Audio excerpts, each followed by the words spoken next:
Bom, nesse vídeo quero falar aqui com vocês sobre a possibilidade do Seabra deixar o Cruzeiro. Será que teria alguma chance? Até porque tem tido, né, uma cobrança que eu diria que é muito mais por parte da torcida em relação ao treinador.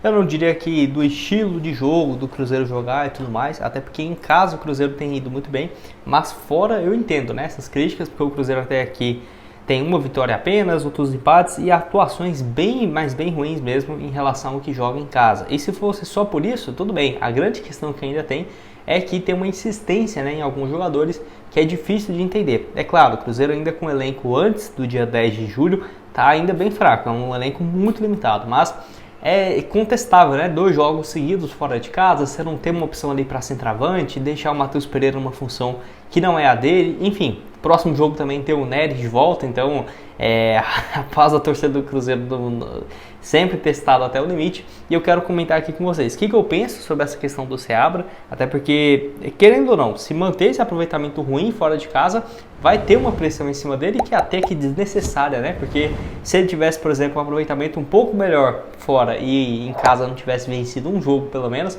ninguém ia estar falando agora dessa de demissão, né? Mas enfim, vou comentar aqui então com vocês. Só antes de começarmos, aproveite aqui para deixar seu like, também se inscrever no nosso canal. Me chamo Gustavo, esse aqui é o canal Cruzeiro News. Contei com a ajuda de vocês para a gente chegar aqui no YouTube em 44 mil inscritos. Então você está assistindo aqui embaixo e ainda não se inscreveu, já sabe, né? Deixe seu like, se inscreve, que sem dúvidas nos ajuda bastante, beleza? Então bora aqui dar sequência no conteúdo. Antes disso, eu quero destacar aqui esses próximos jogos do Cruzeiro aqui na Esportiva. Já fiz aqui minhas apostas para esse duelo, né, contra o Criciúma, que é o vídeo que eu estou gravando hoje, mas você vai estar vendo em outro dia. O próximo compromisso do Cruzeiro é contra o Corinthians, ó, no final de semana, no domingo, 4 horas, 1,64 a cada real apostado nessa vitória do Cruzeiro. Tá com uma boa cotação, vamos colocar aqui, por exemplo, se eu colocar R$40 numa vitória do Cruzeiro, vai voltar 65,60. Excelente cotação aqui para esse duelo. Eu já fiz aqui minhas apostas, tanto para esse jogo de hoje, né, do Cruzeiro, quanto também para a sequência da temporada. Ó, vamos vir aqui no jogo do Cruzeiro, que eu apostei, vamos lá. Deixa eu ver se tá salvo aqui, né, que às vezes eu abro as apostas, encerro, enfim. Mas já fiz minhas apostas para esses 2 próximos jogos, né, tanto com a equipe contra o Criciúma, quanto também para esse compromisso, no caso da equipe do Cruzeiro, que eu só não estou achando aqui agora, né? Mas enfim, contra a equipe do Corinthians. Mas para você começar a apostar, o link da Esportiva vai estar aqui embaixo na descrição, bem simples. Já fiz aqui minhas apostas também para vários outros jogos, no caso inclusive da Copa América, né? E Eurocopa que está acontecendo. Muito simples de você começar, você pode a partir de R$1 para fazer suas apostas. E aqui, ó, Internacional, vem aqui em Copa América, vamos lá, jogo do Brasil e Uruguai. Vitória do Brasil 2,43, empate 3,10 no próximo sábado, jogão aqui também. R$1, 100% de bônus. Bom, então quero falar aqui do Seabra, primeiramente em relação aos seus números, que não são ruins, né, pelo Cruzeiro em 2024. Se você for ver, né, desde quando ele assumiu, o Cruzeiro tem um aproveitamento próximo da casa dos 57% dos pontos. E até aqui, né, deixa eu pegar aqui para vocês direito, foram um total 18 jogos com 9 vitórias nessa atual temporada. Então, no Campeonato Brasileiro, 13 partidas, 6 vitórias, 2 empates e agora com 5 derrotas. É claro, né, veio de uma sequência ruim. Se você for reparar nos últimos 4 jogos, o Cruzeiro, deixa eu só confirmar se é isso mesmo, mas se não estiver enganado, perdeu 3, né? Não, dos últimos 5 perdeu 3. Que aí venceu os 2 em casa contra o Fluminense, Atlético Paranaense e perdeu para São Paulo, Flamengo e agora o Criciúma. Então eu entendo, né, que dois jogos seguidos perdendo fora, ainda mais ontem, né? O Criciúma não tinha um timaço. Dá para ver que o Cruzeiro já entrou em campo querendo meio que um empate e faltou, na minha opinião, um pouco mais de vontade, né, para o time do Cruzeiro. O Seabra então, somando Copa Sul-Americana e Brasileirão, 18 jogos, 9 vitórias, 4 empates e as 5 derrotas no Campeonato Brasileiro.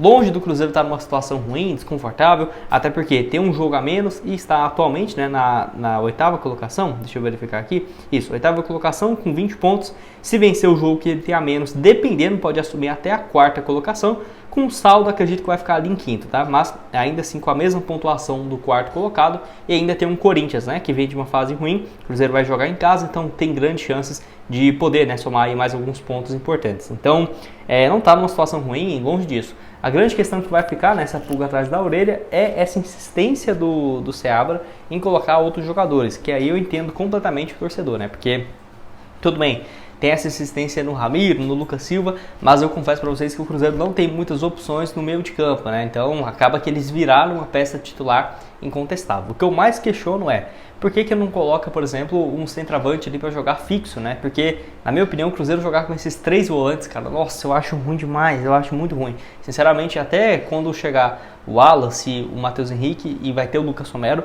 cara, eu sou a favor de deixar um desses no banco para o Cruzeiro jogar com centroavante. Porque você deixa ali, por exemplo, vamos colocar Lucas Romero e Matheus Henrique. O Wallace, depois nós vamos isso, né? Eu prefiro o Matheus Henrique e o Wallace, mas tirado o Romero, depois de partidas excelentes que ele está fazendo, problema do Cruzeiro, né? É um problema bom aí nessa vez.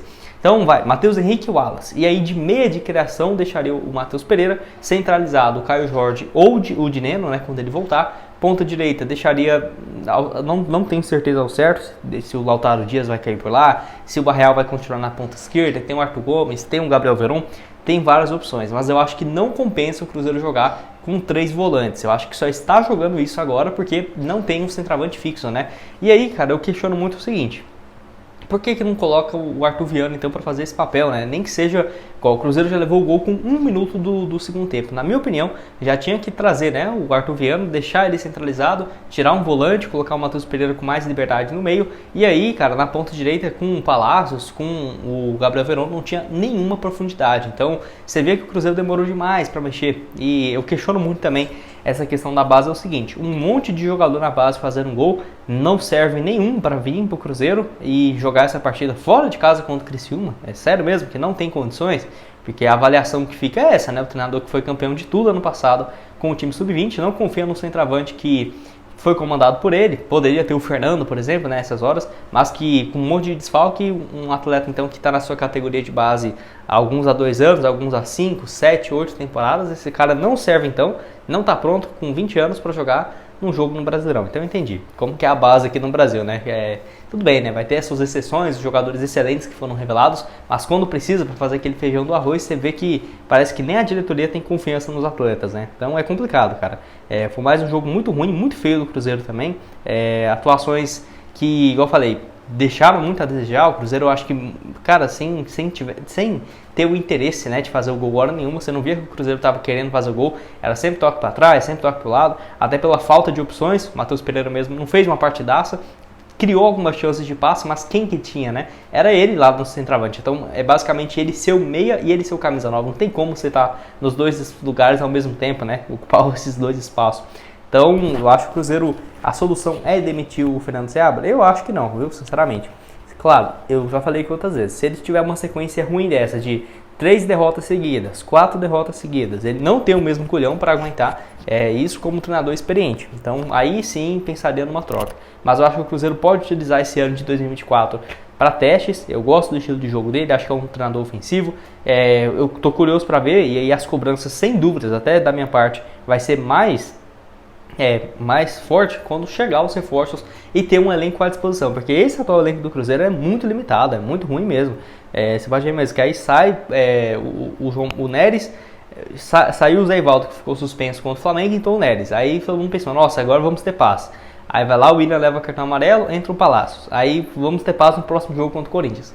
O João Marcelo leva um cartão super besta e aí vai ficar de fora contra o Corinthians, vai entrar novamente o Neres. Então, cara, uma dificuldade assim tremenda. Quero que você deixe aqui embaixo nos comentários a sua opinião sobre isso. Eu quero também só falar aqui que as opções de treinadores para o Cruzeiro hoje, aqui no Brasil seria o Fernando Diniz, que saiu do Fluminense, e o Cuca, que aí também teria uma rejeição muito grande da torcida e tudo mais. Não sei se o Cruzeiro estaria disposto a comprar essa briga por agora. E ainda tem o Renato Gaúcho, que está balançando no Grêmio. Desses 3, eu prefiro o Renato Gaúcho, tá? Sinceramente, eu acho que é o melhor. O Diniz depende, cara. Ele vai querer contratações, enfim. Eu acho que o Renato Gaúcho sabe trabalhar muito bem com as peças que tem.